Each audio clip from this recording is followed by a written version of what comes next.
I think I want this to be my picture. Killian, make this my picture. Okay, I've stayed here for enough.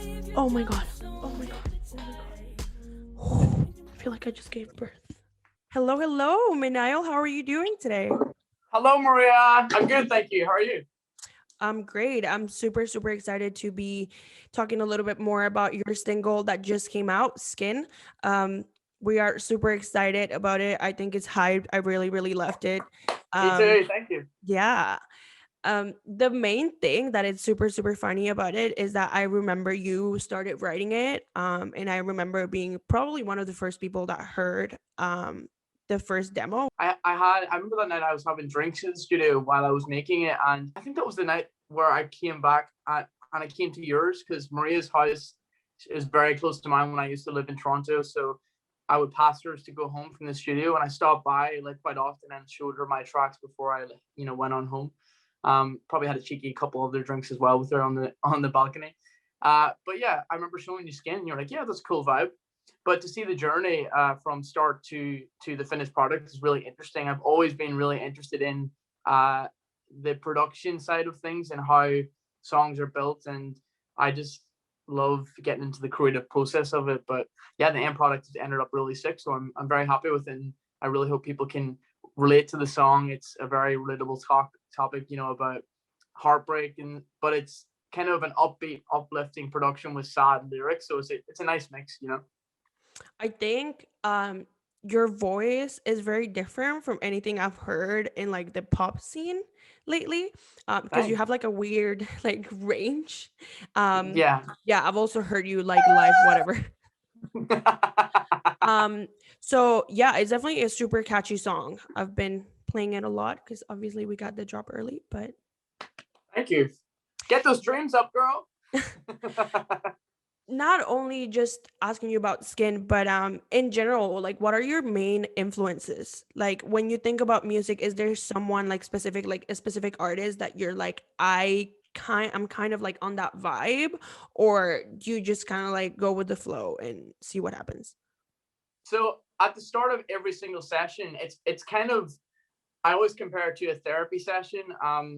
And it's when you come in the room, that the people you usually work with sit you down and ask like what's going on, and you kind of write notes of like what's going on in your head and what you kind of want to write about. Because I feel like whatever's going on in your head, like at that time is it's going to be the best results to write about that, because you're in the present feelings and you can really like dig into those and make great lyrics.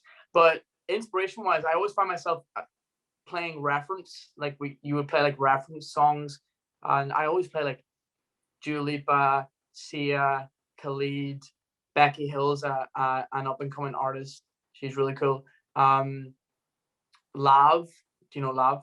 And Laney's cool as well. Actually, his music's cool, pop, chill, um, alternative too. Which actually Maria got me into Laney. So thanks for that. Yeah, like I always give references to loads of different artists, but I really like weird sounds. So anything that's like got a weird trumpet or horn or like bagpipes or something. I also love Mo. She uses really weird sounds. Hmm. But yeah, just kind of artists in the pop world. But I take that and just try to make it my own and try to, get inspiration rather than imitate, if you know what I mean. For SKiN specifically, you work with the same people that you've worked with on your past singles.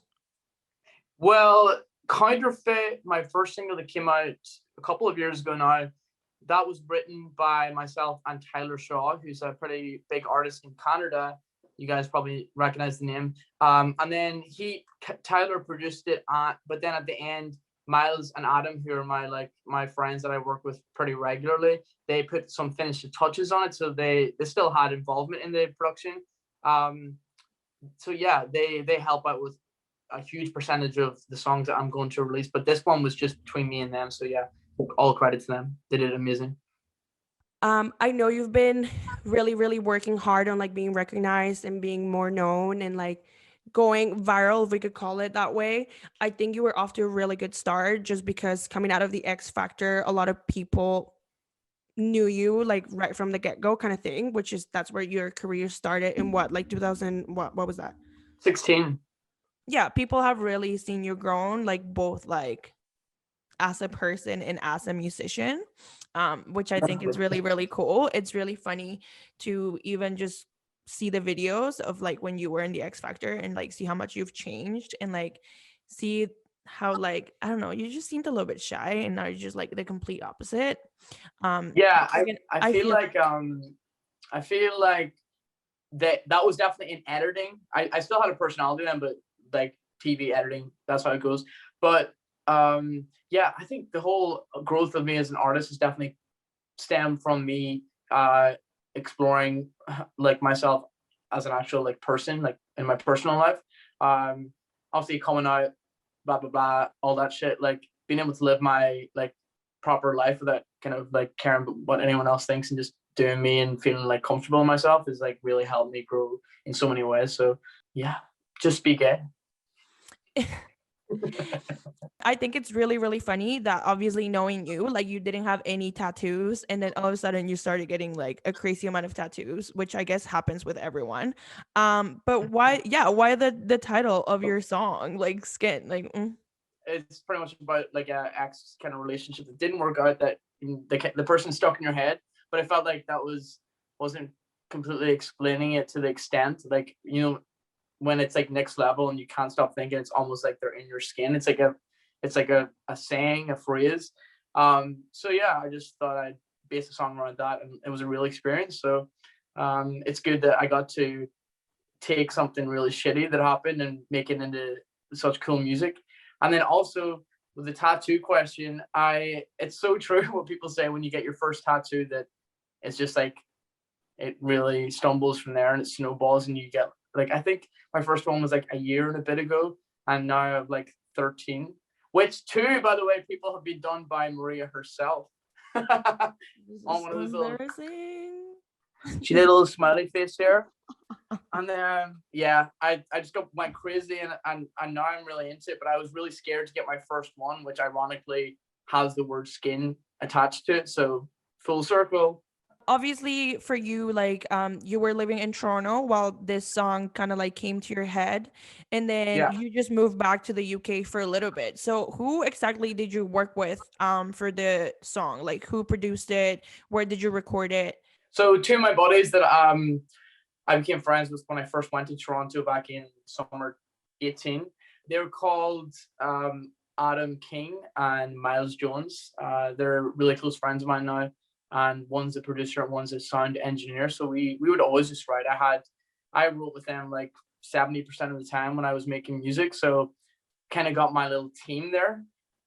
Which sucks that I'm not there now, but like you said, I'm in London for the next 9 to 12 months, and then hopefully I'll be back in Toronto when all this COVID stuff's over. When you meet a group of people, writing is a lot like therapy. So it's trying to get comfortable with people so you can really be open with them. But at the same time, a couple of Jamesons helps with that as well, because we'd always like have a couple of sips, you know. But like everyone says that because it kind of like lets you get a bit looser and open up more. So which is really important for songwriting, because you want to be as honest as possible. When you think about it, how long did it take you to write the song, or how long does it take you to just realistically just write a song in general? It just depends if the kind of inspiration strikes right then and there. For SKiN, for example, I think it took like a couple of hours, and then it was mainly just like playing like the last 2 years, playing about with different structures of the song or how it would be laid out. But it just depends. Sometimes I write songs in 45 minutes, then sometimes it's you start a song and then remember it like 2 years later, and then you continue it. So it's like, yeah, it's always different. One thing that you've been doing that it's super exciting that I've been very happy to see on your social media is these covers that you've been like coming out with. And it's actually Yeah. really funny how many like artists have like replied to it and like even shared it and like all of these crazy things. How does that feel? Are you so proud of yourself right now that you're accomplishing all these things? I'm really happy. Like the last week and a half, 2 weeks has been pretty good for me. I yeah, I my social media game has not been the best, and I've been trying to stay motivated and post often, because uh I guess that's the only way to kind of get more noticed and build a following, is to not everything you post is going to get like all the views that you want, and that's okay. It's kind of accepting that you just need to put in the work and put as much content out there so you have more chance of something like clicking, you know. And like you said, 2 weeks ago, BB Rexa saw one of my TikToks shared on her Twitter of me singing her new single Sacrifice. And then a couple of days ago, Julian Michaels heard my cover for a new song, All of the X's, I think it's called. And she shared it too. So yeah, I'm on a lucky streak right now. So I wonder who the next one will be. In the future, like, what are we expecting from Niall Sexton? Obviously, his SKiN is coming out right now. Is there an album in the making? Is there an EP in the making? I've been saying for a year or so that I really want to make an EP, but I feel like nowadays, especially being like an undiscovered kind of independent up and coming artist, that it's really hard to catch people's attention. So I think for this year, my aim is just to write as much as possible, collaborate as much as possible, and release every month or two consistently, and just play the singles game, because I feel like I'm in that early stage right now. So I want to just kind of grab the attention first and then maybe work on an EP next year. But it's definitely in my head of things I want to do. Okay, well, Niall, thank you so much for being with us here today. You're amazing. We are so excited that your single SKiN is finally out. And we'll be leaving all of the links and social media accounts for people to listen to it. If you haven't yet, go listen to SKiN. Thanks so much, guys. Come follow me and follow the journey. I'll be releasing so many singles this year, so I appreciate it. Thank you, Maria. What does that say on your hand? Overkill. Oh, that's how I feel in my relationships. That's what I wrote SKiN about. Wow. Getting deep here. Beautiful.